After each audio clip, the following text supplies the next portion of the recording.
那现在我们要不要先来复盘下目前得到的线索？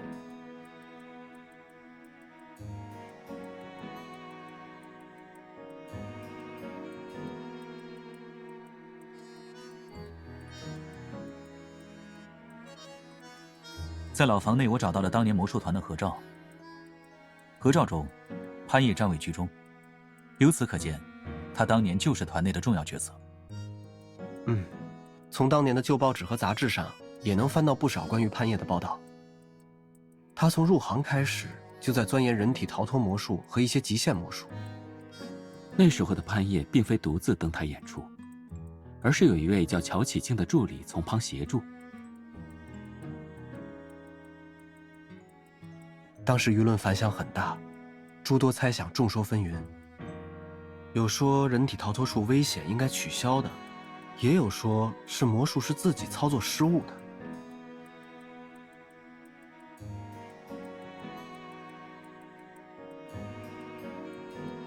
后来，魔术团因经营不善而解散，潘叶也离开了魔术团，自立门户。那地方只剩下空空荡荡的老屋，和那位因念旧而留下的助理。不过这一切对潘叶来说反而是一种机遇。那场演出事故让媒体的目光集中在了他身上，反倒是让他增加了知名度。只有潘叶一人成为世人瞩目的魔术大师，名利双收。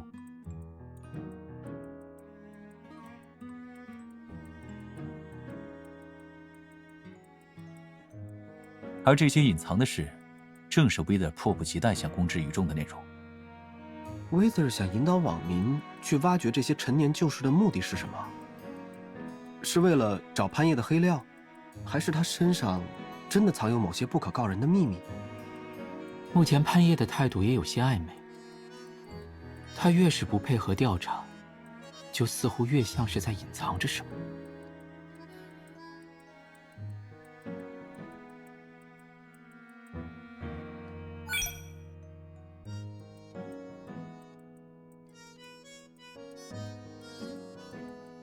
我同意，潘叶这个人身上确实有很多疑点。是啊，我的直觉告诉我，他身上肯定藏着某种不可告人的秘密。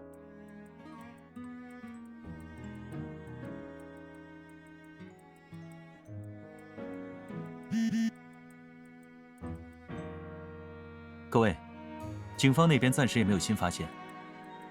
严队希望我们保持现状，继续按照自己的方案调查就好。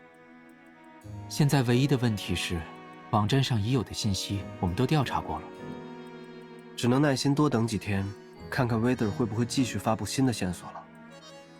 会有的，自诩优秀的猎人，总会试图在恰当的时机放出诱饵。作为猎物的我们，只需要耐心等待就好。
嗯。